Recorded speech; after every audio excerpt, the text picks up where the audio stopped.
কখনো ভাবিনি নিজের ভাবিকেই বিয়ে করতে হবে, কিন্তু পরিস্থিতির শিকার হয়ে বিয়ে করতে হয়েছে। এখন আমি ছাদে দাঁড়িয়ে আছি, একটু পরেই আমার বাসর। শুধু আমার না, আমার আর ভাবি। এখন তো ভাবি না, বউ। কিন্তু আমার চিন্তা হচ্ছে নীলাকে নিয়ে, আমার গার্লফ্রেন্ড, যাকে আমি প্রথম দেখায় ভালোবেসে ফেলেছিলাম, আর তারপর প্রেম। নীলা তো আমাকে তার জীবনের চেয়েও বেশি ভালোবাসে। নীলাকে এখন কি বলবো? নীলা কি মেনে নিবে সেটা? কি রে, এখনো দাঁড়িয়ে আছিস? রুমে যা। আম্মুর কণ্ঠে পিছনে ফিরে তাকালাম। তুই কি আপসেট? না, এটা তো আমার দায়িত্বের মধ্যে পড়ে। যা রুমে যা।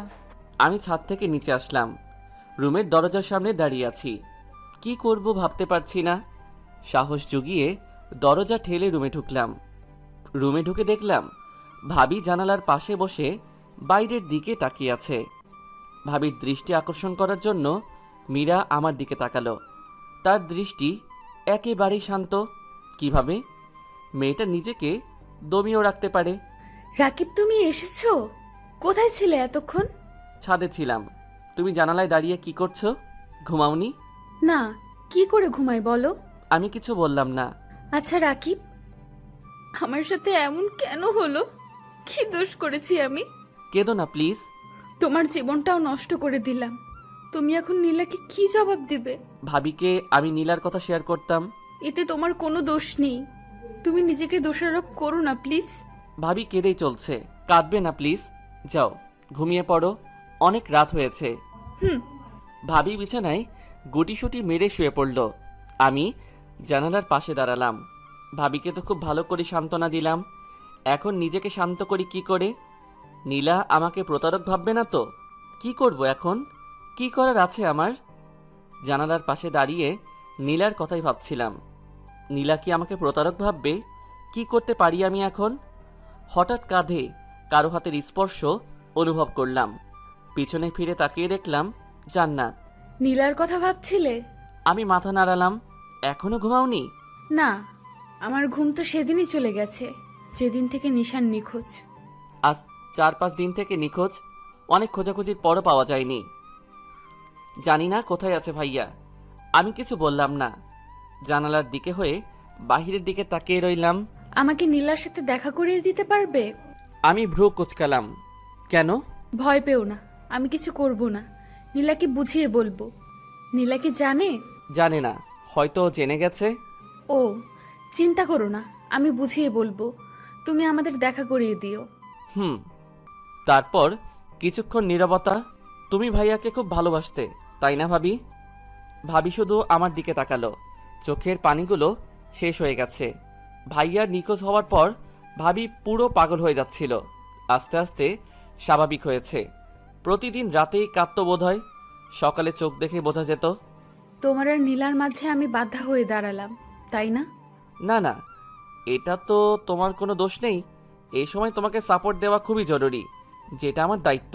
তুমি তো নীলাকে ভালোবাসো, তাহলে আমাকে বিয়ে করতে রাজি হলে কেন? আমি কিছু বললাম না। তুমি চুপ থাকলেও আমার সেটা অজানা নেই। আমি প্রশ্নসূচক দৃষ্টিতে তাকালাম। আম্মুর কথায়। এটা একটা কারণ অবশ্য। আম্মু জান্নাতকে নিজের মেয়ে হিসেবে ধরে নিয়েছে। আর ভাইয়ার তো কিছু হয়নি, তাহলে ভাবিকে তার আব্বুর বাসায় যেতে হবে কেন? কিন্তু ভাইয়াকে তো খুঁজেও পাওয়া যাচ্ছে না। তাই ভাবিকে এখানে রাখার জন্য এটাই একমাত্র কার্য, আমার সাথে বিয়ে দেওয়া। আর এমন সময় ভাবির সাপোর্ট প্রয়োজন। ঠিক বললাম। তবে তবে কি? ভাবি প্রশ্নসূচক দৃষ্টিতে তাকিয়ে আছে আমার দিকে। আরও একটি কারণ আছে। আমি যেটা ভাবছিলাম সেটাই কি? তুমি কি ভাবছিলে? আমার অনাগত সন্তানের জন্য। আমি মাথা নাড়ালাম। জান্নাত প্রেগনেন্ট, 4-5 মাসের হবে। জান্নাত কিছুক্ষণ আমার দিকে তাকালো। তারপর, জানো রাকিব, তুমি অনেক ভালো। কি জানি, হয়তো। আমি ভেবেছিলাম তুমি আমার উপর বিরক্ত, কিন্তু তুমি আমাকে খুব ভালোভাবেই সাপোর্ট দিচ্ছ। আমি ভাবলাম তুমি শুধু আম্মুর কথা রাখার জন্য বিয়েটা করেছো, কিন্তু সত্যিই তুমি খুব ভালো। আচ্ছা, তোমার এখন রেস্টের প্রয়োজন ভাবি। ঘুমিয়ে পড়ো, যাও। বোকা, সবার সামনে ভাবে ভাবি করবে নাকি? আম্মু এতে কষ্ট পাবে। তাহলে? ভাবি কিছুক্ষণ ভাবলো। নাম ধরে ডাকতে পারো। নাম ধরে? সমস্যা নেই তো? না, কিন্তু। আচ্ছা, যাই ডাকো, সবার সামনে ভাবি ডেকো না শুধু। ওকে যাও, শুয়ে পড়ো। Good night. Good night. আমি গিয়ে সোফায় শুয়ে পড়লাম, কিন্তু জান্নাত জানালার পাশে দাঁড়িয়ে রইল। কি হলো, ঘুমাবে না? ঘুম আসবে না। কেন? প্রতি রাতে তো নিশান আমার মাথায় হাত বুলিয়ে ঘুম পাড়িয়ে দিত। এখন তো নিশান নেই, তাই ঘুমও নেই। কিন্তু তোমার তো ঘুমানো প্রয়োজন। কিন্তু আমার তো ঘুম আসবে না। এক কাজ করতে পারি। কি? আমি মাথায় হাত বুলিয়ে দেই, ঘুমিয়ে পড়ো। জান্নাত আশ্চর্য হয়ে তাকালো আমার দিকে, ইতস্তত বোধ করছে, নিজেকে অপরাধী মনে করছে। কি হলো? না না, লাগবে না, আমি ঘুমাতে পারবো। কিভাবে? চেষ্টা করলে এমনিতেই ঘুম আসবে। আমি সোফা থেকে উঠে জান্নাতের কাছে গেলাম। আমি জানি তোমার ঘুম আসবে না, চলো। আমি মাথায় হাত বুলিয়ে দিচ্ছি। আমি জান্নাতের হাত ধরে টেনে বিছানার দিকে যেতে লাগলাম। জান্নাত অবাক হয়ে তাকিয়ে আছে আমার দিকে, কিছু বলতে পারছে না। আমি জান্নাতকে শুইয়ে দিয়ে মাথায় হাত বুলাতে লাগলাম। জান্নাত লজ্জায় চোখ বুজে নিল। জান্নাতের কেমন কেমন লাগছে। এতদিন নিশানের সাথে সংসার করলো, আর এখন তার আপন ছোট ভাইয়ের সাথে। ছি, নিজেকে অপরাধী মনে হচ্ছে জান্নাতের। জান্নাত ঘুমিয়ে গেলে আমি উঠে সোফায় গিয়ে শুয়ে পড়ি। কখন ঘুমালাম মনেই নেই। যখন ঘুম ভাঙলো, চোখ খুলে দেখলাম সকাল হয়ে গেছে। হাত পা উপরে তুলে বড় করে হাই তুললাম। বিছানার দিকে তাকিয়ে দেখলাম জান্নাত এখনও ঘুমিয়ে আছে। ঘুমন্ত অবস্থায় পরীর মতো লাগছে। কিছুক্ষণ তাকিয়ে থাকলাম, মোবাইলটা হাতে নিয়ে অন করলাম। নীলার 10টা মেসেজ দেখে আমার চোখ চরক গাছ। মেসেজ ওপেন করলাম। কংগ্রেস মিস্টার কাব্য, আপনার বিবাহিত জীবন সুখী হোক। তুমি কি জানতে না যে আমি তোমাকে কতটুকু ভালোবাসতাম? কেন এমন করলে আমার সাথে? কি দোষ করেছিলাম আমি? আমার অপরাধটা কি ছিল? You are a cheater Kavya, you are a liar. সেদিন কি বলেছিলে মনে আছে? জীবন চলে গেলেও আমাকে তোমার কাছ থেকে কেউ আলাদা করতে পারবে না। এই তার নমুনা। লাস্ট একটা জিনিসই চাই, তুমি সুখে থাকো। মেসেজগুলো পড়ে আর বুঝতে বাকি রইল না যে নীলা আমার বিয়ের ব্যাপারটা জেনে গেছে। শিট, এখন কি করে বোঝাবো নীলাকে যে আমি নিজ থেকে এই বিয়ে করতে চাইনি? কি করে বোঝাবো? উফ, কি করি এখন? সত্যি নীলা আমাকে অনেকটাই ভালোবাসে, তাই হয়তো ব্যাপারটা সহ্য করতে পারিনি।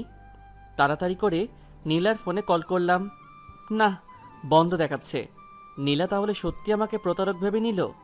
আমি আর কি করতাম? কিন্তু নীলা যাই করুক, নীলাকে ছাড়া তো আমি থাকতে পারবো না।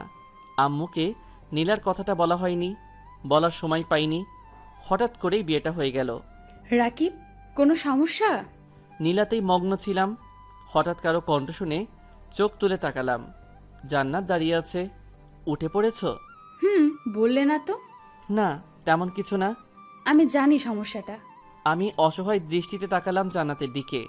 মেয়েটার আশ্চর্য এক ক্ষমতা আছে, মনে কথা বুঝে নিতে পারে। নীলা বিয়ের ব্যাপারে জেনে গেছে, তাই না?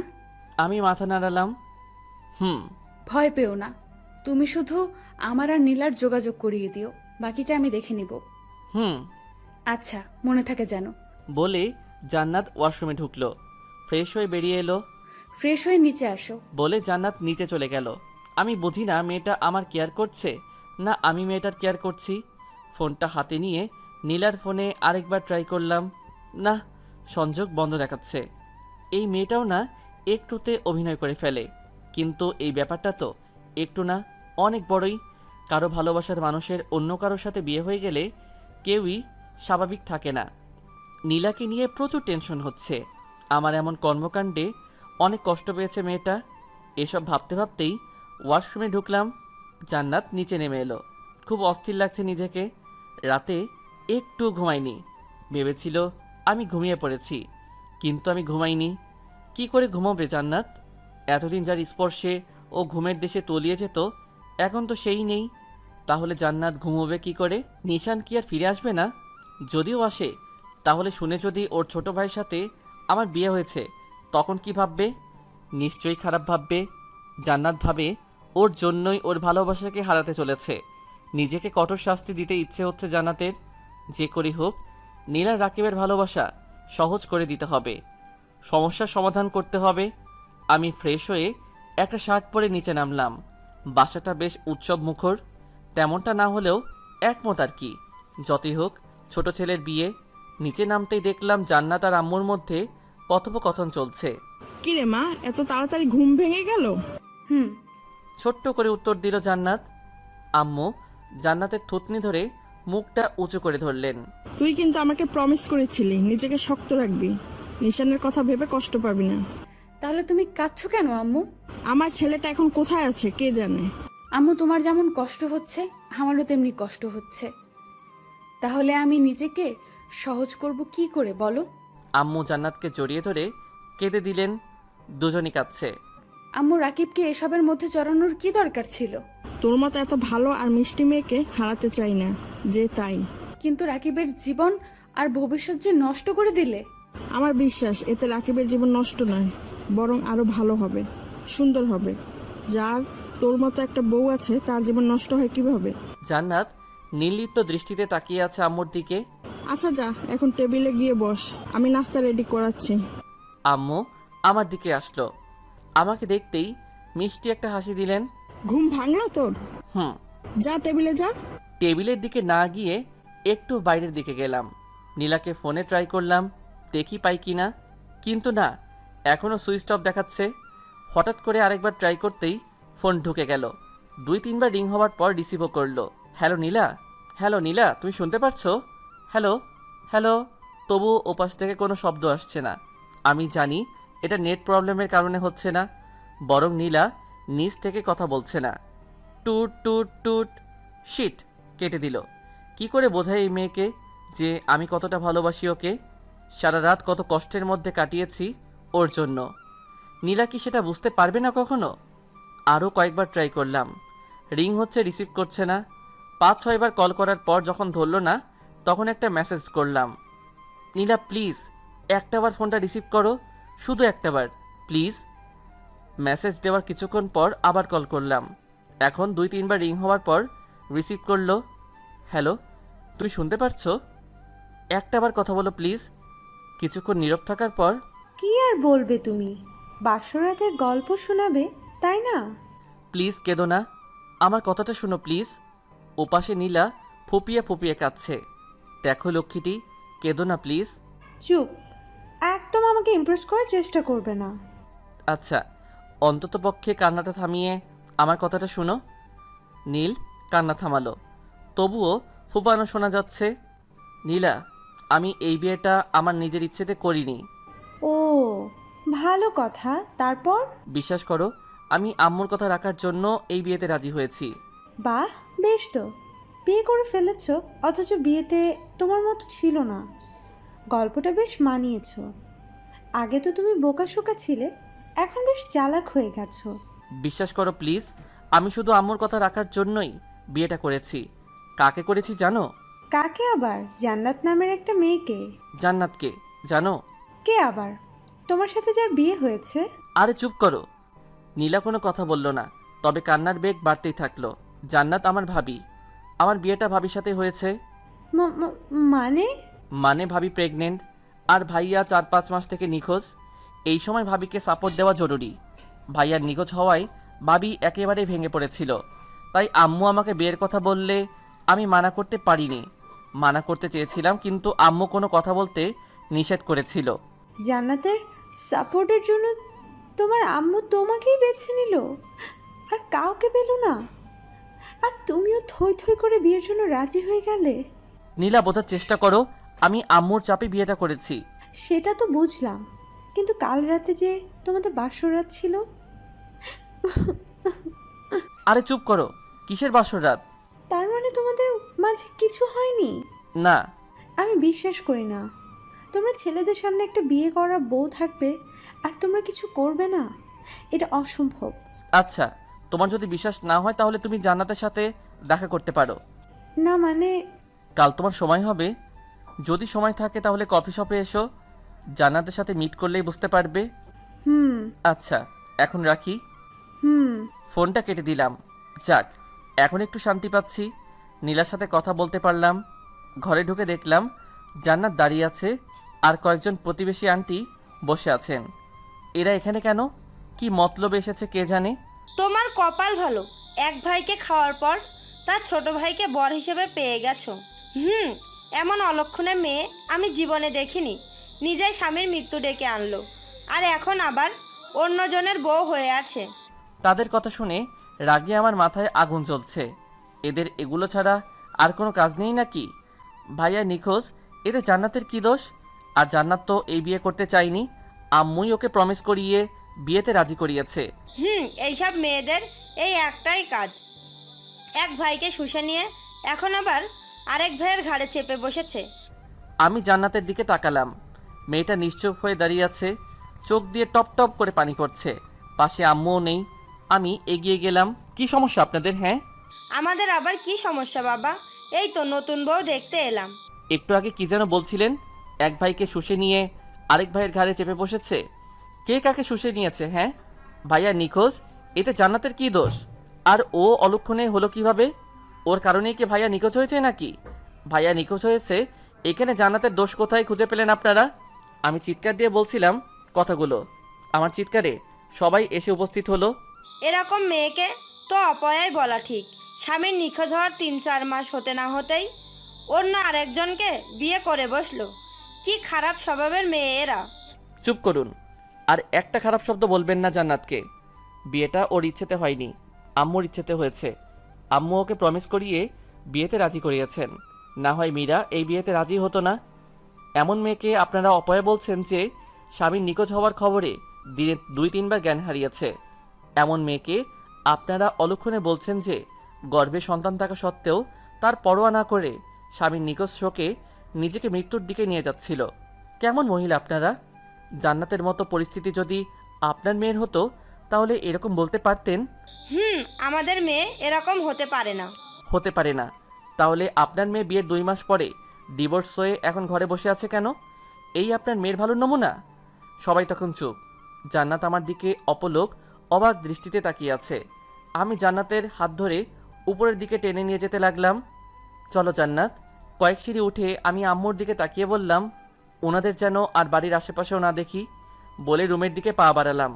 যাওয়ার সময় আম্মুর চোখের দিকে তাকিয়ে দেখলাম আম্মুর চোখে পানি চিকচিক করছে। এটা হয়তো আনন্দ অশ্রু। জান্নাতকে নিয়ে রুমে আসলাম। রাগ এখনও আমার মাথায় চড়ে আছে। জান্নাত আস্তে আস্তে আমার কাছে এলো। খামোখা আন্টিদের সাথে ঝগড়া করলে কেন? ওরা তো ঠিকই বলেছিলেন। চুপ। কি ঠিক বলছিল ওরা? হ্যাঁ, এই যে আমি অলক্ষণে অপয়া। একদম চুপ। এরকম কথা আর মুখ আনলে মুখ সেলাই করে দিব। কে বলেছে তুমি ওরকম? যত সব আজগুবি কথাতে বিশ্বাস করো তোমরা মেয়েরা।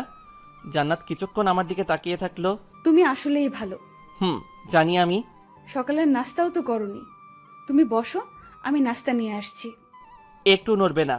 আজ থেকে তোমার কাজ করা বন্ধ। মানে? হ্যাঁ, তুমি বসো, আমি নাস্তা নিয়ে আসছি। জান্নাত বসে বসে ভাবতে লাগলো, রাকিব আসলে খুব ভালো, খুব ভালোর থেকে আরও বেশি ভালো। বোঝাই যাচ্ছে খুব কেয়ার নিবে জান্নাতের। এই মুহূর্তে জান্নাতের নিশানের কথা মনে পড়ছে। এখন যদি নিশান থাকতো তাহলে কত কিছুই না করতো। জান্নাত প্রেগনেন্ট শুনলে খুশিতে আটখানা হয়ে যেত। জান্নাত পেটে মাথা লাগিয়ে বাবুর সাথে কথা বলতো, কত পাগলামি করত। যদিও জান্নাতের বাবুটা এখনও অনেকটাই ছোট, যার শুধুমাত্র অস্তিত্বই আছে। আমি নিচে আসলাম। নাস্তা নিয়ে উপরে উঠতে যেতেই আম্মু বলল, এমনভাবেই মেয়েটার পাশে থাকিস, হারিয়ে যেন না যায় মেয়েটা। অপ্রস্তুত হাসি দিলাম। রুমে এসে দেখলাম জান্নাত কি যেন ভাবছে। উফ, তুমি আবার চিন্তায় মগ্ন? তোমার না চিন্তা করা মানা? জান্নাত আমতামতা করে বলল, আসলে কোনো আসলে টাসলে নাই, এখন খাওয়া শুরু করো। জান্নাতের মুখের দিকে এগিয়ে দিল খাবার। জান্নাত তাকিয়ে থাকলো আমার দিকে। কি হলো নাও? জান্নাত কিছু না বলে খাবারটা মুখে নিল। জান্নাতকে খাইয়ে দিতে লাগলাম, আমি নিজেও খেতে লাগলাম। নীলা তোমার সাথে দেখা করতে চাই, সকালে কথা হয়েছিল। জান্নাত খাচ্ছিল, খাওয়া বন্ধ করে দিল। আমার দিকে তাকালো। ও কখন? কাল বিকেলে। ও নীলার কথাটা শুনে জান্নাতের বুকটা কেমন ফাঁকা ফাঁকা মনে হলো। জান্নাত ভাবলো রাকিবও কি হারিয়ে যাবে ওর কাছ থেকে? পরক্ষণেই আবার ধিক্কার দেয় নিজেকে। কি ভাবছি এসব আমি? রাকিবের প্রতি দুর্বল হয়ে যাচ্ছি না তো? না না, এটা কি করে হয়? নিশান ছাড়া কাউকে ভালোবাসতে পারবো না আমি। একমাত্র নিশানই আমার ভালোবাসার জগৎ, আর কেউ না। রাকিবও না। হয়েছে, আর খাবো না। খাবে না মানে? এগুলো কে খাবে? তুমি খাবে। না না, আমি একা খাবো না, আমার সাথে তোমাকেও খেতে হবে। আমি আর খাবো না প্লিজ। ওকে, তাহলে খাবার রেখে আসি। রেখে আসবে কেন? তুমি খাবে না? না, তুমি যখন খাচ্ছ না তাহলে আমিও খাবো না। বললাম তো আমার পেট ভরে গেছে। রাগ করো না, তুমি খেয়ে নাও। খেতে পারি, একটা শর্ত। শর্ত? কি শর্ত? যদি তুমি খাইয়ে দাও। জান্নাত চমকে উঠল। এরা দুই ভাইয়ের মাঝে এত মিল, প্রতিটা কাজেই একে অপরের প্রতিরূপ। নিশানও এই কাজটা করত, ওকে প্রায়ই খাইয়ে দিতে হতো। আমি নিশানকে যতই ভুলতে চাই ততই নিশান আমার কাছে চলে আসছে। আমি তো নিশানকে ভুলতে চাইনি, নিশানের স্মৃতি নিয়ে বেঁচে থাকতে চাই। কিন্তু আম্মু তো আমাকে প্রমিস করিয়েছে যেন আমি নিশানকে ভুলে যাই, রাকিবকে আপন করে নেই। কিন্তু কি করে করব এটা? আমি নিশানকেই ভালোবাসি, আর রাকিব তো নীলাকে ভালোবাসে। আমি জানি নিশান ফিরে আসবে খুব তাড়াতাড়ি। আচ্ছা লাগবে না, আমি যাচ্ছি। আমি উঠে চলে আসছিলাম, এমন সময় জান্নাত আমার হাত ধরে নিল। না না, বসো, আমি দিচ্ছি খাইয়ে। আমি জান্নাতের দিকে তাকালাম। জান্নাতও আমার দিকে তাকিয়ে আছে, হাত ধরে আছে বলে লজ্জা পেল। হাত ছেড়ে দিয়ে নিচের দিকে তাকিয়ে নাস্তাগুলো ওর কাছে নিল। না লাগবে না, তুমি শুয়ে বিশ্রাম করো, তোমার যখন ভালো লাগছে না তখন খাইয়ে দেওয়ার প্রয়োজন নেই। আমি কি বললাম নাকি যে আমার ভালো লাগছে না? না বলনি, তবে আমি বুঝতে পেরেছি যে তোমার ভালো লাগছে না। জান্নাত কিছুক্ষণ নীরব থাকার পর বলল, কথা না বলে বসো, আমি খাইয়ে দিচ্ছি। আমি আর কথা বাড়ালাম না, বসে পড়লাম। জান্নাত খাবার আমার মুখের সামনে তুলে ধরল, আমি ঘপ করে মুখে ঢুকিয়ে নিলাম। জান্নাত ফিক করে হেসে দিল। জান্নাতের দিকে তাকিয়ে আমিও হেসে দিলাম। একটা কথা বলি? বলো। তোমার ওই ব্যাকাদারটা তো আগে কখনো দেখিনি, হাসলে খুব সুন্দর লাগে তোমাকে। জান্নাত চোখ তুলে তাকালো আমার দিকে। জান্নাত ভেবে পায় না এদের মধ্যে এত মিল কি করে হতে পারে। এদের ভাবনা একে অপরের ভাবনার সাথে পুরোপুরি মিলে যায় কি করে। নিশান প্রতিবারই আমাকে আমার হাসিটার কথা বলতো, আর ওই ডাক্তার কথাও। আর এখন রাকিবও বলছে। রাকিব আমাকে নিশানের কথা ভোলাতে চাইছে, অথচ বারবার শুধু মনে করিয়েই দিচ্ছে। তবে রাকিব তুমি খুব ভালো। জান্নাত অপলক দৃষ্টিতে তাকায় আমার দিকে। জান্নাতে সে কখন থেকে কি যেন ভেবেই যাচ্ছে, এই মেয়েটা শুধু চিন্তাতেই মগ্ন থাকে। ধুর, তোমাকে না বললাম চিন্তা না করতে, তবু সবসময় ভাবুক হয়ে থাকো তুমি। সরি। হয়েছে, বলা লাগবে না, তুমি যাও শুয়ে পড়ো, আমি নিচে এগুলো রেখে আসছি। জান্নাত মাথা নাড়িয়ে বলল। হুম। আমি রুম থেকে বেরিয়ে নিচে গেলাম, থালা প্লেট রেখে আসলাম রান্নাঘরে। রান্নাঘর থেকে বেরিয়ে দেখলাম আম্মু নিচে আসছে। রাকিব, বলো আম্মু। জান্নাত কোথায়? রুমে শুয়ে আছে, বিশ্রাম নিতে হবে না তাই। বেশ, মেয়েটার খেয়াল রাখিস বাবা, হারিয়ে গেলে কিন্তু পস্তাতে হবে। হাসি দিয়ে বললাম, চিন্তা করো না আম্মু, আমি আছি তো। আম্মু একটা অর্থপূর্ণ হাসি দিল। জান্নাত বালিশে হেলান দিয়ে শুয়ে আছে, জানালার দিকে তাকিয়ে বাহির দেখছে। রাকিব বুঝে নেয় কি করে যে আমি ভাবছি। কি এক আশ্চর্য ক্ষমতা ছেলেটির। না, রাকিবের সামনে আর ভাবা যাবে না, পরে আবার রাকিব রাগ করবে। জান্নাতের এখন নিশানের কথা খুব মনে পড়ছে, কাঁদতেও পারছে না ভয়ে। রাকিব যদি রাগ করে, আবার আম্মুকেও প্রমিস করেছে, কিন্তু ভিতরে ভিতরে পড়ে যাচ্ছে জান্নাত। জান্নাত তার এক হাত পেটের উপর রাখলো, বাবুকে ছুঁয়ে দিচ্ছে। নিশান থাকলে হয়তো এইভাবেই ছুঁয়ে দিত। কোথায় গেল নিশানটা? এতটাই নিষ্ঠুর হয়ে গেল। ও জানে না যে ওকে ছাড়া ওর জান পাখিটা থাকতে পারে না। টপ করে চোখ থেকে 2 ফোঁটা পানি পড়ল। আম্মুর সাথে কথা বলে আমি রুমে এলাম, দেখলাম জান্নাত শুয়ে আছে পেটে হাত দিয়ে। বাবুটা কি আস্তে আস্তে বড় হয়ে যাচ্ছে? আমার কণ্ঠ শুনে জান্নাত চমকে উঠল, হাত সরিয়ে নিল। লজ্জা পেয়েছে বেশ। আমি গিয়ে বিছানায় বসলাম। বললে না তো? না, এমনি। এমনি কি? এমনি হাত রেখেছিলাম আর কি।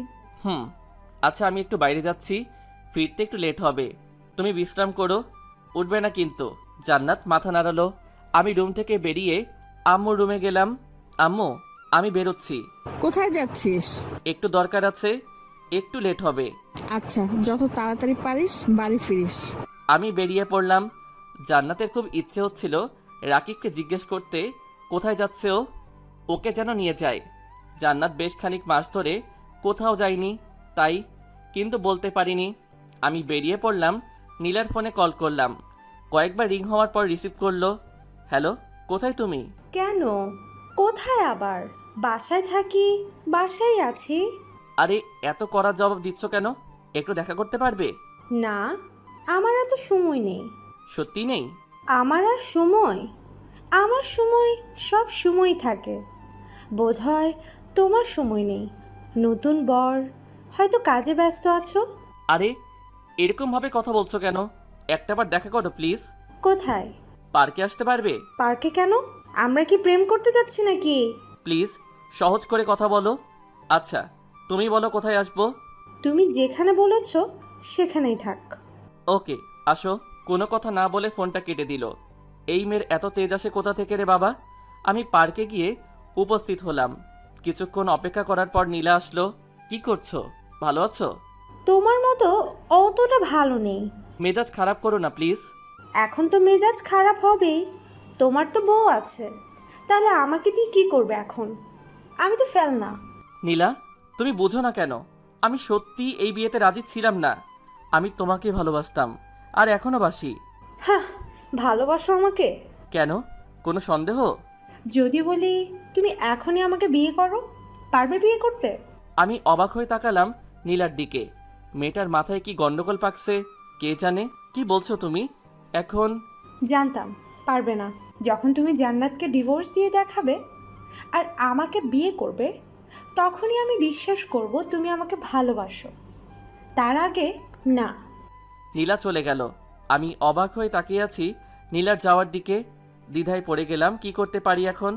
আমি তো রিয়েলি নীলাকে ভালোবাসি, কিন্তু নীলা আমাকে যে পরিস্থিতিতে ফেললো, এখন কি করতে পারি? নীলাকে ভালোবেসেছি সেহেতু বিয়েও করতে হবে। কিন্তু এদিকে জান্নাত, আমার যা মনে হচ্ছে জান্নাতকে আমি একটু স্বাভাবিক করতে পেরেছি, কিন্তু এখন যদি এমন কিছু করি তো জান্নাত ভেঙে পড়বে। যদিও ও আমার জন্য দুঃখ করবে না, তবুও আমি ওর বন্ধু। নীলাকে কি হারিয়ে ফেলবো? না, এটা হতে পারে না। আমি নীলাকে ভালোবাসি, তাই নীলার দেওয়া শর্ত আমি মেনে নিতে রাজি। বাসায় ফিরলাম, খুব কষ্ট হচ্ছে। নীলা এমন করতে পারলো? কি করে বের হই এই গোলকধাঁধা থেকে? একদিকে জান্নাত আমার বিয়ে করা স্ত্রী, একদিকে প্রেমিকা নীলা আমার ভালোবাসা। জান্নাতকে ডিভোর্স দিলে আম্মু আর জান্নাতও কষ্ট পাবে। আম্মুর সিদ্ধান্ত ছাড়া তো কিছুই করতে পারবো না, আর নীলাকে ছাড়া তো আমি অসম্পূর্ণ। বাসায় ফিরে সোজা রুমে গেলাম। জান্নাত রুমে নেই। কোথায় গেল মেয়েটা? বলেছিলাম বিশ্রাম করতে, আর উনি কোথায় যে গেল? আম্মুর রুমের দিকে গেলাম। কিরে, এসে গেছিস? জান্নাত কোথায়? কোথায় আবার? রুমেই আছে, দেখ গিয়ে। পেলাম না তো। ভালো করে খুঁজে দেখ, রুমেই কোথাও আছে মনে হয়। রুমে এসে চারিদিক খুঁজে দেখলাম কোথাও নেই। বারান্দায় কারো উপস্থিতি টের পাচ্ছি, মনে হয় বারান্দায় আছে। বারান্দায় গিয়ে দেখলাম জান্নাত বারান্দার গ্রিলে হাত রেখে দাঁড়িয়ে আছে, বাহির দেখছে বোধহয়। বলেই গেলাম শুয়ে বিশ্রাম নিতে, আর উনি বারান্দায় দাঁড়িয়ে বাহিরের দৃশ্য অবলোকন করছেন। জান্নাত বারান্দায় দাঁড়িয়ে বাহিরের দিকে তাকিয়ে আছে। অনেক দিন হলো বাহিরটা দেখেনি। আব্বু আম্মু তো বাসায় নিতে চাইছিল, কিন্তু যাইনি। রাকিব আর আমার বিয়ের দিন আম্মু ভিজে ভিজে চোখে তাকাচ্ছিল, তারপর আর আসেনি। বোধহয় মেয়ের এই কষ্ট দেখতে পারবে না বলে আসছে না। রাকিবটা সে কখন গেল, এখনও এলো না। ও পাশে থাকলে ভালোই লাগে, একাকিত্ব গুছিয়ে উঠতে পারি। কত সুন্দর সুন্দর কথা বলে, আমার কত কেয়ার নেয়। রাকিব কি নীলারও এমন কেয়ার নেয়? আমি অনেকক্ষণ ধরে দাঁড়িয়ে আছি, জান্নাত এখনও টেরই পাইনি। কি এত ভাবে মেয়েটা? নেই। আমার কথা শুনে জান্নাত চমকে পিছনে ফিরে তাকালো, অবাক দৃষ্টিতে তাকিয়ে আছে আমার দিকে। জান্নাত খুব বড়সড় শখ খেলো। রাকিব বুঝলো কি করে আমি মনে মনে কি ভাবছি। হ্যাঁ নেই, তুমি এই জগতে নেই, তুমি এখন ভাবনার জগতে। কি এত ভাবো? আমি কতক্ষণ ধরে দাঁড়িয়ে আছি, তোমার সেদিকে খেয়ালই নেই। জান্নাত আমার কথা শুনে বিষয় যেন কাটিয়ে উঠল। ও, তোমাকে না বলেছিলাম বিশ্রাম নিতে? তাহলে এখানে কি? প্রকৃতি প্রেমী হওয়ার ইচ্ছা আছে নাকি? না, শুয়ে থাকতে ভালো লাগছিল না, তাই এখানে দাঁড়িয়ে বাহির দেখছিলাম। ও, তুমি তো অনেকদিন হলো ঘুরতে যাও না। জান্নাত মাথা নাড়ালো। তাহলে আজ যাবে? কোথায়? ঘুরতে। জান্নাত আমার দিকে তাকিয়ে রইল। কি হলো? যাবে মানে যাবে, মানা করার চান্স নেই। কিন্তু কোনো কিন্তু না, সন্ধ্যায় আমরা ঘুরতে যাচ্ছি, এটাই ফাইনাল। ওকে? না মানে বললাম তো, আর কোনো কথা নেই, আমার ডিসিশনই ফাইনাল। জান্নাত মাথা নিচু করে দাঁড়িয়ে রইল। দুপুর হয়ে গেছে, লাঞ্চ সেরে নিতে হবে। একটু আগেই না খেলাম সকালের নাস্তা, তো এখন আবার খাবো কি করে? কেন হা করে খাবে? জান্নাত হেসে দিল। তারপর, সন্ধ্যায় যাচ্ছ তো? মানা করতে বারণ করলে তো, তাহলে তো যেতেই হবে, তাই না? Good girl. গুড গার্ল না ছাই? কিছু বললে?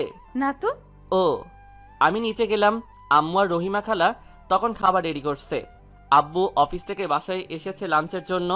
আমি নিচে যেতেই, কিরে বৌমা কোথায়? উপরে আসছে। ও, তা মেয়েটাকে একটু বাইরে ঘুরিয়ে নিয়ে আই, মনটা ভালো হবে। হ্যাঁ আব্বু, সন্ধ্যায় ঘুরতে যাব ভাবছিলাম। ও, খুবই ভালো কথা। গাড়ি নিয়ে সারা শহর ঘুরে আসিস বৌমাকে নিয়ে। জান্নাত রুমেই আছে, ভাবুক হয়ে বসে আছে। রাকিব বুঝে নিল যে ও ঘুরতে যেতে চায়। কি করে? আশ্চর্য। কিন্তু আমার যাওয়াটা কি ঠিক হবে? যদি না যাই তাহলে তো রাকিব রাগ করবে। কি করি? যেতেই তো হবে। নিশানটা যে কেন এমন করলো আমার সাথে? আজ তো রাকিবের বদলে নিশানের সাথে ঘুরতে যাওয়ার কথা ছিল, কিন্তু নিয়তি সেটা হতে দিল না। নিশানের বদলে রাকিবকে ঠিক করেছে নিয়তি। কিন্তু রাকিবকে আমি কি করে মানা করি? ও তো মানা করতেও বারণ করেছে। যাক, এসব কথা এখন নিচে যাই, না হয় ও নিজে উপরে এসে যাবে। জান্নাত রুম থেকে বেরিয়ে নিচে চলে গেল। জান্নাতের জন্য অপেক্ষা করছিলাম। জান্নাত সিঁড়ি দিয়ে নিচে নামলো।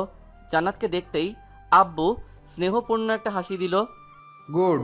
দুপুরে আম্মু আব্বুর কথায় আমরা হেসে উঠলাম। আমরা জানি আব্বু জান্নাতকে হাসানোর জন্য বলেছে এটা। জান্নাতরা ফিক করে হেসে দিল। শুভ নুন। আম্মু তো হাসতে হাসতে গড়াগড়ি খাচ্ছে জান্নাত আর আব্বুর কথাবার্তার ধরন দেখে।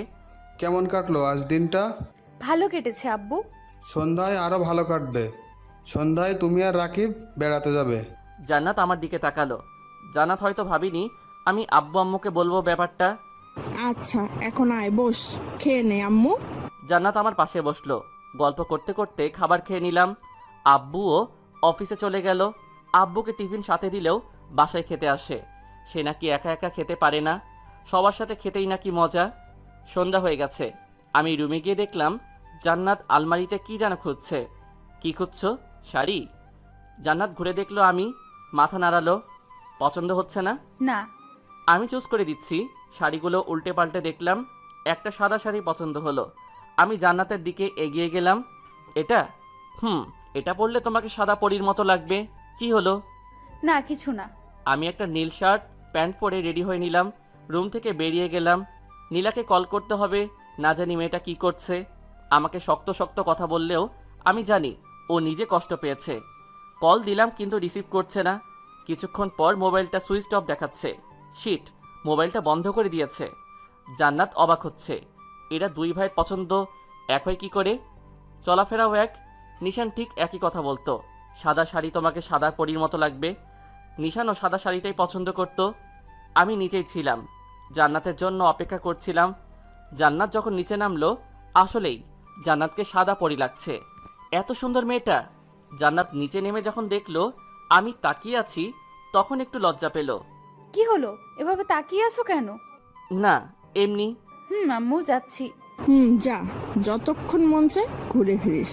জান্নাত একটা হাসি দিল। গাড়ি উঠলাম দুইজন। গাড়ি আমি ড্রাইভ করছি। জান্নাত বাইরের দিকে তাকিয়ে আছে, বাইরের দিকটা দেখছে। জান্নাতকে নিয়ে একটা নদীর কিনারায় নিয়ে গেলাম।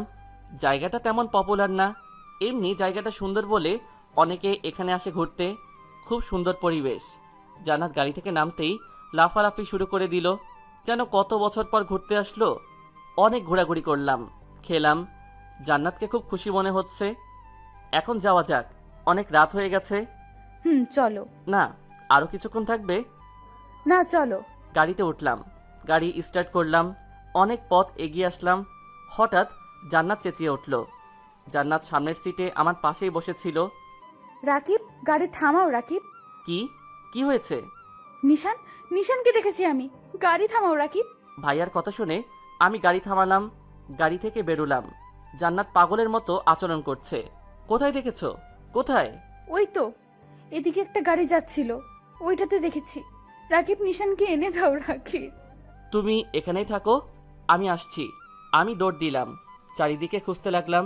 একটা গাড়ি দেখলাম, গাড়ির পিছনে ছুটলাম, কিন্তু নাগাল পেলাম না। দৌড়ে গাড়ির পাশে এলাম। জান্নাত দাঁড়িয়ে আছে, কাঁদছে। রাকিব, নিশান কোথায় রাকিব? তাড়াতাড়ি গাড়িতে ওঠো, তাড়াতাড়ি। গাড়িতে উঠে তাড়াতাড়ি স্টার্ট করলাম। গাড়িটা যেদিকে গেছে সেদিকটা অনুসরণ করলাম, কিন্তু সেদিকে গিয়ে গাড়িটা খুঁজে পেলাম। পাগলের মতো গাড়ি চালাতে লাগলাম। না, পেলাম না, কোথাও দেখা যাচ্ছে না। তুমি ঠিক দেখেছো তো? ভাবি কাঁদতে কাঁদতে বলল। হ্যাঁ, আমি সত্যিই দেখেছি, একটা গাড়িতে ছিল। উফ, খুব বড় ভুল করে ফেললাম। গাড়ির নাম্বারটাও নোট করা হয়নি। ধ্যাত। জান্নাত কেঁদেই যাচ্ছে। কি করে বোঝাই এখন? জান্নাত, তোমার হয়তো ভুল হয়েছে, বোধহয় ভুল দেখেছো। না না রাকিব, আমি সত্যিই নিশানকে একটা গাড়ি ড্রাইভ করে যেতে দেখেছি। তুমি আমার নিশানকে এনে দাও রাকিব, আমার নিশানকে এনে দাও। আমি আলতো করে মীরার মাথায় দিলাম। প্লিজ, তুমি শান্ত হও। তোমার এখন এভাবে উত্তেজিত হওয়া ঠিক না। জান্নাত তবুও কাঁদছে। জান্নাত, ভাইয়া নিখোঁজ, হয়তো কখনো ফিরবে না, না হয়। কিন্তু তুমি কি চাও না ভাইয়ার স্মৃতি ধরে রেখে জীবনযাপন করতে? জান্নাত, বোঝার চেষ্টা করো। তোমার পেটে এখন ভাইয়ার অভিজাত। প্লিজ, তুমি এখন এরকম করো না। জান্নাত ফুপিয়ে ফুপিয়ে কাঁদছে। রাকিব, আমি কি আমার নিশানকে কখনো ফিরে পাবো না? প্লিজ তুমি ফিরিয়ে এনে দাও আমার নিশানকে। হ্যাঁ, পাবে। কোনো একদিন ভাইয়া ঠিকই ফিরে আসবে। এখন বাড়ি চলো প্লিজ। জান্নাত কেঁদেই চলেছে। আমি জোর করে গাড়িতে উঠালাম। তাড়াতাড়ি গাড়ি ড্রাইভ করে বাসায় ফিরলাম। গাড়ির স্টার্ট বন্ধ করে জান্নাতকে ডাকলাম। জান্নাত, জান্নাত, জান্নাত, এই জান্নাত। কোনো কথাই বলছে না। আমি ভয় পেয়ে গেলাম। পানির বোতল থেকে হাতে পানি নিয়ে জান্নাত ছিটিয়ে দিলাম। আস্তে আস্তে চোখ খুলল। রাকিব, রাকিব নিশান কোথায়? রাকিব নিশান কোথায়?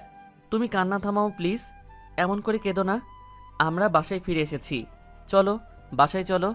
না না, আমার নিশানকেই চাই, আমার নিশানকে এনে দাও। তুমি জানো না আমি নিশানকে ছাড়া বাঁচবো না। জোরে জোরে কান্না আরম্ভ করলো। জান্নাতকে জোর করে ধরে আমি গাড়ি থেকে নামালাম। বারবার কান্নায় ভেঙে পড়ছে। ওর মাথা আমার বুকে আছড়ে পড়ছে। মেয়েটাকে কি করে বোঝাই? এই সময় এত চাপ সৃষ্টি ভালো না।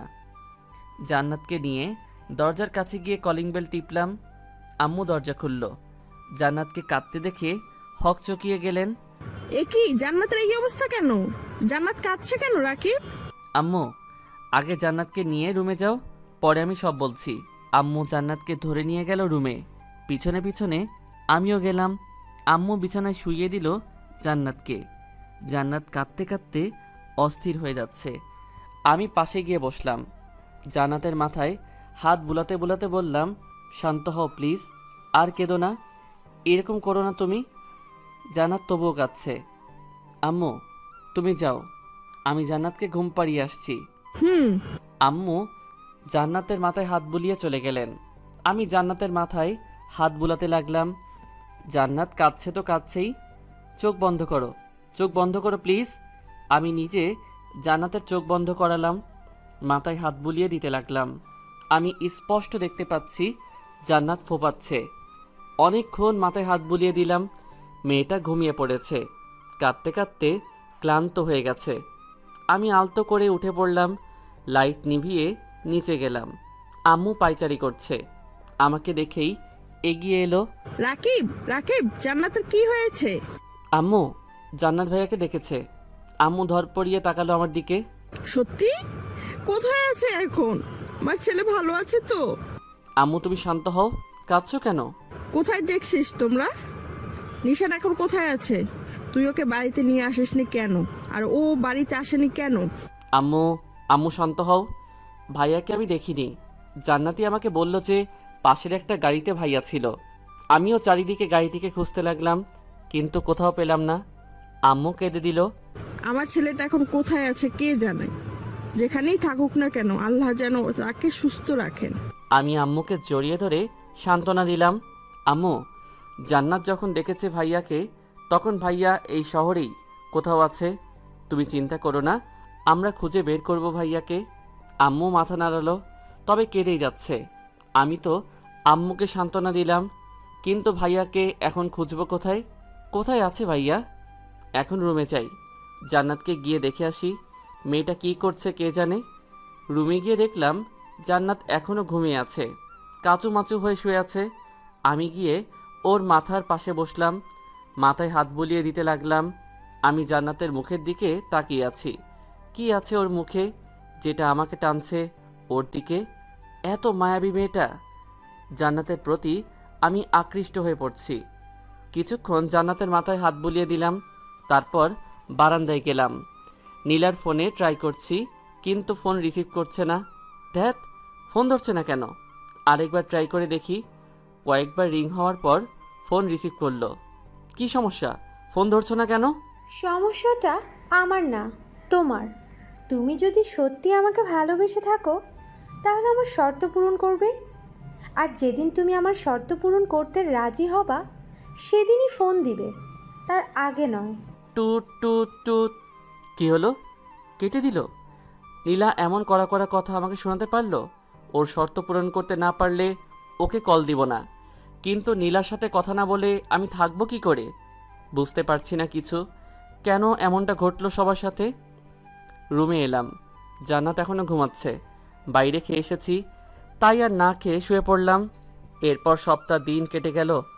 জান্নাত এখন একটু স্বাভাবিক। খুব কষ্ট করে মেয়েটিকে স্বাভাবিক অবস্থায় ফিরিয়ে এনেছি। প্রথম কয়েকদিন তো খাওয়া দাওয়া ছেড়ে দিয়েছিল, কাঁদতেই থাকতো সারাদিন। তারপর এই কয়েকদিন জান্নাতকে নিয়ে অনেক জায়গায় ঘোরাঘুরি করলাম। প্রায় প্রতিদিনই জান্নাতকে নিয়ে ঘুরতে যেতাম। রাতে মাথায় হাত বুলিয়ে ঘুম পাড়িয়ে দিতাম, গল্প করতাম। বাবুর উপর চাপ পড়বে বলে জান্নাত এখন তেমন ভাবে না, আর কাঁদেও না, তবে উদাস হয়ে থাকে। আর এদিকে নীলার সাথে একবারও কথা হয়নি সেই দিনের পর থেকে। নীলা সিম বন্ধ করে রেখেছে। রাত হয়ে গেছে। জান্নাত বারান্দায় ইজি চেয়ারে বসে আছে। আমাকে যে করেই হোক নীলার দেওয়া শর্ত পূরণ করতে হবে। যে করেই হোক জান্নাতকে বলতে হবে। আমি বারান্দায় যাচ্ছি, আবার আসছি। অস্বস্তি লাগছে। কি করে বলবো জান্নাতকে? জান্নাত হয়তো আমার উপস্থিতি টের পেল, পিছনে না তাকিয়েই বলল, রাকিব, হ্যাঁ হ্যাঁ। কিছু বলবে? ঘুরে আমার দিকে তাকালো। আমি মাথা নাড়ালাম। বলো। তুমি যদি কষ্ট পাও? নিচের দিকে তাকিয়ে বললাম। জান্নাত কি হাসলো। কষ্ট পাবো কেন? আর আমি জানি তুমি আমাকে এমন কোনো কথা বলবে না যাতে আমি কষ্ট পাই। আমি চোখ তুলে জান্নাতের দিকে তাকালাম। এ কি, তোমার চোখ লাল কেন?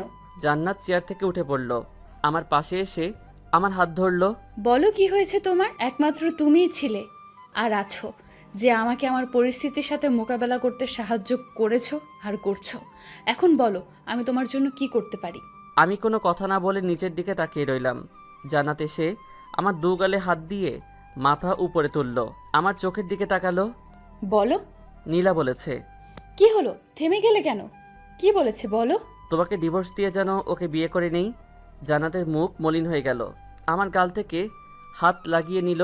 আমি জানি তুমি কষ্ট পাবে, তুমি নিজেকে দোষারোপ করবে, তুমি হয়তো ভাববে তুমি খারাপ, তাই আমি তোমাকে ছেড়ে চলে যাচ্ছি। কিন্তু তুমি খুব ভালো জান্নাত। নীলার এই শর্ত পূরণ না করলে ও আমার সাথে আর সম্পর্ক রাখবে না। তাই জান্নাত মলিন একটা হাসি দিল। না, আমি কষ্ট পাইনি। আচ্ছা, তুমি ডিভোর্স পেপার রেডি করো। সত্যি আমি তোমাকে কষ্ট দিতে চাই না। জান্নাত হাসলো। আমি কষ্ট পাইনি। তোমরা দুজন এক হতে পারলেই আমি খুশি।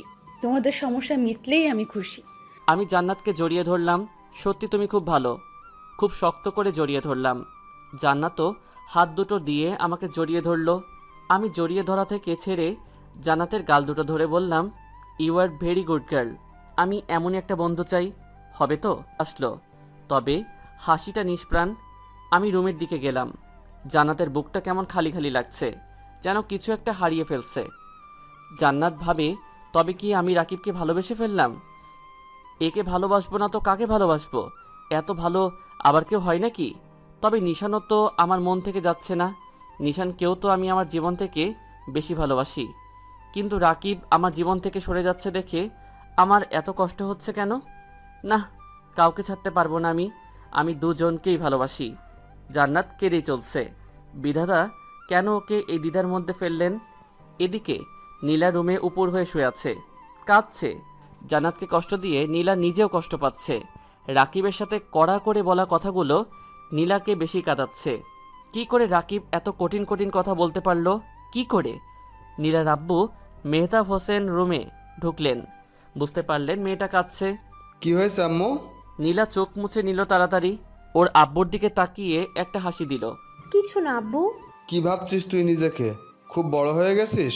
তুই আমার কাছে এখনো সেই ছোট্ট খুকিই আছিস, আর সেই তুই আমার কাছে তোর কাদার বিষয় লুকাচ্ছিস। নীলা কেঁদে দিল। কি হয়েছে আম্মু বল? নীলার কাছে গিয়ে মাথায় হাত বুলাতে বুলাতে বললেন, আব্বু, রাকিব। কি হয়েছে? রাকিব বিয়ে করে নিয়েছে, আর সেদিন আমি রাকিবের সাথে খুব খারাপ ব্যবহার করেছি। কি বলিস? রাকিব বিয়ে করে নিয়েছে? হুম। তারপর নীলা তার আব্বুর সব খুলে বলল। ও, ছেলেটা চাপে পড়ে বিয়ে করেছে হয়তো, কিন্তু তোর কাজটা করা ঠিক হয়নি। কোন কাজটা আব্বু? রাকিব আর জান্নাতের বিয়ে কয়দিন হয়েছে? 14 দিন। ওরা এখন স্বামী স্ত্রী। ওদের মাঝে যে মায়া সৃষ্টি হতে চলেছে তা তুমি ডিভোর্সের মাধ্যমেও ত্যাগ করতে পারবে না। আমি কি বলছি তা তুই বুঝতে পারছিস? জান্নাত আর রাকিব এখন স্বামী স্ত্রী, এক ছাদের নিচেই তাদের বাস। যদিও তারা একে অপরকে ভালোবাসে না, শুধু একটু কে, তবে আম্মু ভালোবাসা জেনে শুনে আর বলে আসে না। ওরা স্বামী স্ত্রী, তাদের মাঝে মায়া জমতেই পারে। আর মায়া থেকে ভালোবাসা, যেটা তোমার ভালোবাসার চেয়ে শক্ত। তুমি কি বলছো আব্বু? ওরা একে অপরকে ভালোবাসে? না বাসলেও একবার না একবার ভালোবাসবেই। তাই তোমার উচিত ওদের মাঝখানে না থাকা। তুমি কি বলছো আব্বু? আমি রাকিবকে ভুলে যাব? সেটা তোমার ব্যাপার আম্মু। তুমি যদি সত্যিকারে রাকিবকে ভালোবেসে থাকো তাহলে এই পথ থেকে সরে আসো।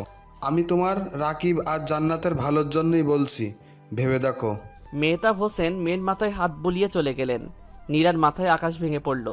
ওকে রাকিবকে ভুলতে হবে। না না, এটা অসম্ভব। নীলা লাফ মেরে বিছানায় শুয়ে বালিশ আঁকড়ে ধরে কাঁদতে লাগলো। আব্বু এটা কি বলছে? রাকিবকে আমি ভুলবো কি করে? রাকিবকে তো আমি আমার জীবনের চেয়েও বেশি ভালোবাসি। আব্বু আমাকে রাকিবের থেকে আলাদা করতে চাইছে কেন? নীলা ফুপিয়ে ফুপিয়ে কাঁদতে লাগলো, বালিশ আঁকড়ে ধরে কাঁদতে লাগলো। জান্নাত বিছানায় শুয়ে আছে আর রাকিব সোফায়। এই প্রতিদিনকার ঘটনা। রাকিব এপাশ ওপাশ করছে আর জান্নাত এক দৃষ্টিতে রাকিবের দিকে তাকিয়ে আছে। কি আছে ওর ওই মুখে? ছেলেরা আবার মায়াবী আর সুন্দরী হয় নাকি? কি করে ছাড়ি ওকে, যে আমার দুঃসময়ে পাশে থেকেছে? রাকিব? কি, এনিথিং রং? না। তাহলে? জান্নাতের দ্বিধা হচ্ছে কথাটা বলতে। কি হলো বলো? না মানে বিছানায় এসে সও। না, সোফায় শুতে পারবো, অসুবিধা হচ্ছে না তো। তুমি ঘুমিয়ে পড়ো। একটা দিনই তো। জান্নাতের কথা শুনে রাকিবের মুখ মলিন হয়ে গেল। আসলেই তো, কাল ওরা ডিভোর্সের জন্য এজন্য অ্যাপ্লাই করবে। এটাই হয়তো শেষ রাত। প্লিজ। রাকিব জান্নাতের দিকে তাকালো। জান্নাত যেন খুব করে চাইছে রাকিব যেন ওর পাশে শয়। রাকিবও তো চাইছে, কিন্তু ওকে। রাকিব বালিশ নিয়ে বিছানায় রাখলো, জান্নাতের পাশে গিয়ে শুলো। জান্নাত চিত হয়ে শুলো, রাকিবও একই রকম শুলো। মাঝখানে কোনো বালিশ নেই।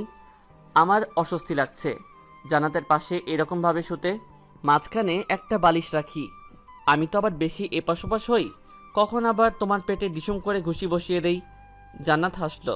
লাগবে না। ও, কিছুক্ষণ নীরবতা। আচ্ছা রাকিব, মানুষ বড় অদ্ভুত তাই না? কখন কাকে ভালোবেসে ফেলে বলা যায় না। আমি জান্নাতের দিকে তাকালাম। জান্নাত নীরব দৃষ্টিতে তাকিয়ে আছে আমার দিকে। আসলেই। একটা কাজ করবে? কি? আমার পেটে একবার হাত রাখবে? আমি চমকে উঠলাম, অবাক বিষয় নিয়ে জান্নাতের দিকে তাকালাম। জান্নাতের দৃষ্টি বরাবরের মতোই শান্ত। মেয়েটা এমন কেন? আমাকে অবাক করিয়ে দিল, অথচ নিজে একেবারেই শান্ত। কি হলো? না মানে? একবারই তো। তোমার ভালো না লাগলে না থাক। শুধু একটা জিনিস অনুভব করিয়ে দিতে চাই তোমাকে, আর আমিও কি অনুভব করতে চাই। প্লিজ একটা বার হাত রাখো। নিরীহ দৃষ্টিতে তাকালো আমার দিকে। এখানে নেই কোনো লোভ আর পাপ, নিষ্পাপ একটা মেয়ে যেন জান্নাত। আচ্ছা। প্লিজ। জান্নাত সোজা হয়ে শোয়া, চোখ বন্ধ করে নিল। জান্নাত পেটটা আস্তে আস্তে বড় হচ্ছে। এখানে রয়েছে একটা দেহের অস্তিত্ব। আমি কাঁপা কাঁপা হাতটা এগিয়ে নিলাম। হাত প্রচুর কাঁপছে, আমি প্রায় ঘামছি। অবশেষে হাত রাখলাম। জান্নাত জোরে একটা শ্বাস নিল, যেন কিছু অনুভব করছে আমার স্পর্শ, আর আমি অনুভব করছি একটা অস্তিত্ব। আমি দিকে তাকালাম, চোখ বন্ধ করে আছে, আর মুখমণ্ডলে যেন মায়া ছড়িয়ে পড়েছে। একটা নেশা বোধ হচ্ছে, হারিয়ে যাচ্ছি জান্নাতের মায়াবী মুখে। জান্নাত চোখ খুলে আমার দিকে তাকালো। কিছু অনুভব করছো? হুম, কি? একটা অস্তিত্ব যেটা আস্তে আস্তে বেড়ে উঠেছে। খুব ভালো লাগছে। তাহলে আর কিছুক্ষণ রাখো আর অনুভব করো। হুম, হাসলাম। জান্নাত হাতটা আমার মাথায় নিয়ে এলো, চুল বিলি কেটে দিতে লাগলো। কাল কটায় যাচ্ছি? একজন লয়ারের কাছে যেতে হবে বিকেলে। হুম। পেট থেকে হাত সরিয়ে নিলাম। এখন ঘুমাও, মাথায় হাত বুলিয়ে দিচ্ছি। আচ্ছা। জান্নাতের চুলগুলোতে হাত বুলিয়ে দিতে লাগলাম। বাতাসে চুলগুলো উড়ে এসে আমার মুখে পড়ছে। মিষ্টি একটা ঘ্রাণ। জান্নাত চোখ আস্তে আস্তে চোখ বন্ধ হয়ে গেল। আমিও ঘুমানোর প্রস্তুতি নিলাম। ঘুমিয়ে পড়লাম। ঘুম ভেঙে গেলে চোখ খুলে দেখলাম সকাল হয়ে গেছে। পাশে হাত দিয়ে দেখলাম জান্নাত বিছানায় নেই। গেল কোথায়? আমি উঠে বসলাম। এমন সময় দরজা ঠেলে রুমে ঢুকলো জান্নাত। Good morning. কফি? এগিয়ে এসে কফির মগ টেবিলে রাখলো। আমি ভ্রু কুচকালাম। তুমি রান্নাঘরে গিয়েছিলে? এমনি শুধু গিয়েছিলাম, আম্মু কফি বানিয়ে দিল তোমার জন্য। একা একা নিচে যাওয়ার কি দরকার, যদি কোনো অঘটন ঘটে? আরে কিচ্ছু হবে না, এত ভেবো না তো। উনি জানেন কিচ্ছু হবে না। চুপটি করে এখানে বসো। আমিও ওয়াশরুম থেকে আসছি। ওয়াশরুমে গিয়ে ফ্রেশ হয়ে নিলাম। এসে কফি খেয়ে নিলাম। রাকিব, হুম, একটা কথা বলি। বলো। যতটা মন চায়। জান্নাত বলল। ডিভোর্সের পরেও কি আমার যত্ন নিবে? আমি চোখ তুলে জান্নাতের দিকে তাকালাম। শুধু দ্বিধা ফেলে দেয় মেয়েটা। তখন তো তোমার কেয়ার করার জন্য ভাইয়া থাকবে। কোথায় তোমার ভাইয়া? এই রে, ফেসে গেলাম। এখন কি বলি? না মানে তুমি যখন দেখেছো তখন এখানেই কোথাও আছে। খুব তাড়াতাড়ি বের করে দিবে। আব্বু খোঁজার জন্য লোকজন পটিয়ে দিয়েছে বিভিন্ন জায়গায়। হুম। ভুল কিছু বলে ফেললাম? না। তাহলে উদাস কেন? এমনি।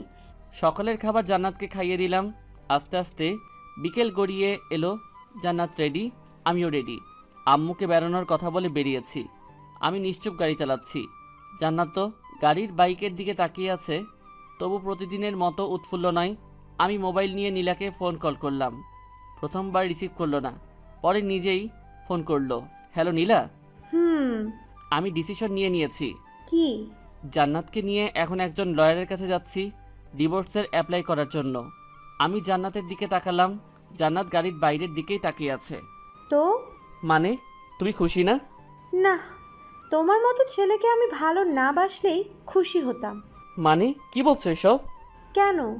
ভুল কিছু বললাম নাকি? তুমি কি ভেবেছো আমি কচি খুকি যে কিছু বুঝি না? তোমরা স্বামী স্ত্রী এক ছাদের নিচে থাকো, তোমাদের মাঝে কিচ্ছু হয়নি, এটার কোনো গ্যারান্টি আছে? নীলা, বিলিভ মি, সত্যি আমাদের মাঝে কিছু হয়নি। তুমি জান্নাতকে জিজ্ঞেস করো। ওকে, আর কি জিজ্ঞেস করব? তোমাদের মতো ছেলেদেরকে আমার চেনা আছে। আর আমি তো কখনো তোমাকে ভালোবাসিনি, শুধু টাইম পাস ছিল। কি ভেবেছিলে তুমি বিয়ে করেছো এতে আমি কষ্ট পেয়েছি? আরে এটা তো ইম্পসিবল। আমি শুধু অভিনয় করেছিলাম এতদিন। এখন তো তুমি বিবাহিত, আর আমার আপদ বিদায়। নীলা, তুমি এতটা নিচে নামতে পারলে? আরে রাখ তোর ডায়লগ। নীলা সব পারে। নীলা তুমি। আরে ফোন রাখ। টু টু টু কেটে দিল। আমি কাঁদছি না। নীলা আমার সাথে এরকম প্রতারণা করলো। ঠাস করে গাড়ির দরজা খুলে বাইরে বেরোলাম। নিজের চুল নিজে ছিঁড়তে ইচ্ছে করছে। ফোনটা আছাড় মারলাম। জান্নাত হকচকিয়ে গেল।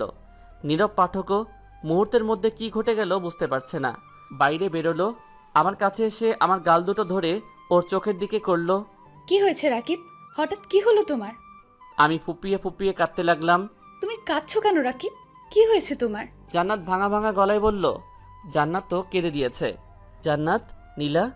কি হয়েছে নীলার? নীলা আমাকে ধোঁকা দিয়েছে, আমার সাথে প্রতারণা করেছে। আমি কান্না ভেঙে পড়লাম। জান্নাতকে জড়িয়ে ধরলাম। জান্নাত আমাকে শক্ত করে আঁকড়ে ধরল। তুমি কেঁদো না প্লিজ, কেঁদো না। কেঁদেই চলছি, নিজেকে মানিয়ে নিতে পারছি না। জান্নাত আমাকে সান্ত্বনা দিচ্ছে বারবার। জান্নাত গাড়ির ড্রাইভারকে ফোন করে আসতে বলল। ড্রাইভার এসে পড়লে জান্নাত আমাকে গাড়িতে তুলে নিল। ওর কাঁধে মাথা চেপে ধরল। কেঁদো না প্লিজ, শান্ত হও। বাড়ি ফিরলাম। ড্রাইভার ভাই আমাকে ধরে রুমে নিয়ে গেল। আমার ভেঙে পড়া দেখে আম্মু পাগল প্রায়। জান্নাত এসে আমাকে বারবার জড়িয়ে ধরে সান্ত্বনা দিতে লাগলো। আম্মু এসে বারবার জিজ্ঞেস করতে লাগলো কি হয়েছে। জান্নাত আম্মুকে সব বলল। আম্মু বাকরুদ্ধ হয়ে গেল। খুব বড় খারাপ কাজ করে ফেলেছেন ওনার সাথে। সন্ধে হয়ে গেছে। আমি মেনে নিতে পারছি না যে নীলা আমার সাথে এরকম করতে পারলো। আমি খুব কষ্ট হচ্ছে। জান্নাত বারবার আমাকে সান্ত্বনা দিচ্ছে। জান্নাত নিজের হাতে খাবার খাইয়ে দিল, রাতে আমার মাথায় হাত বুলিয়ে ঘুম পাড়িয়ে দিল। এখন অনেকটাই স্বাভাবিক আমি জান্নাতের কারণে। জান্নাত নিজেই আমার কেয়ার করে এখন। আম্মু আমার দিকে অপরাধের দৃষ্টিতে তাকালো। সেদিন তোর সাথে খুব খারাপ কাজ করে ফেললাম রে রাকিব। আম্মু প্লিজ তুমি নিজেকে দোষারোপ করো না। যে চলে যাবে তাকে যেতে দিতে হয়। আর নীলা তো আমাকে ভালোবাসেনি, তাহলে এরকমভাবেই দিনগুলো কাটছিল। এখন মাঝে মাঝে ঘুরতে যাই জান্নাতকে নিয়ে।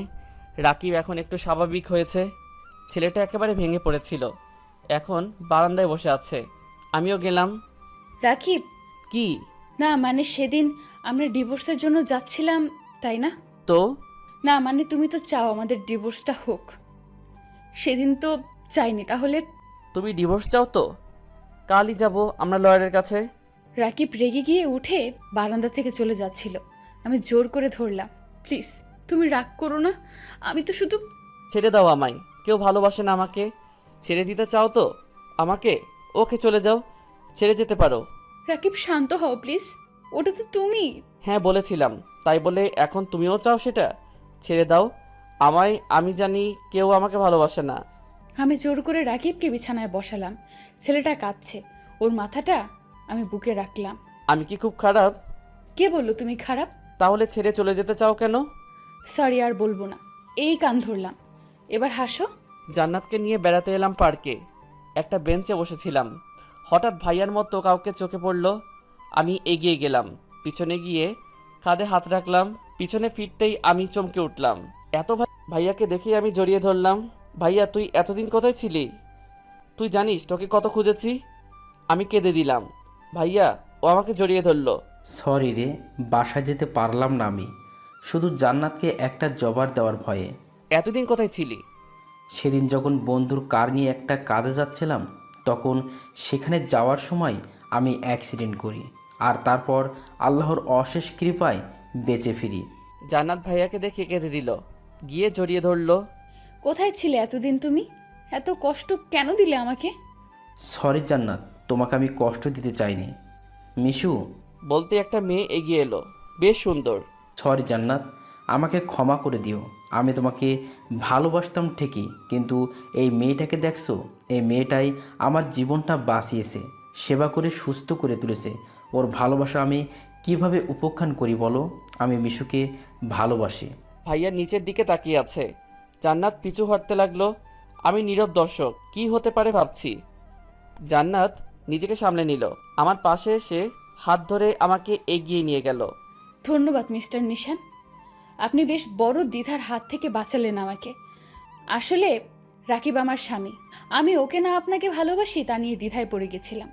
কিন্তু যদি কখনো আপনার সাথে দেখা পড়তো, তখন আমি রাকিবকেই বেছে নিতাম। আই রিয়েলি লাভ হিম। চলো রাকিব। আমাকে টেনে নিয়ে গাড়িতে উঠালো। আমি অবাক হয়ে তাকিয়ে থাকলাম। কি করছে জান্নাত? গাড়ি স্টার্ট করো। জান্নাত! কোনো কথা না।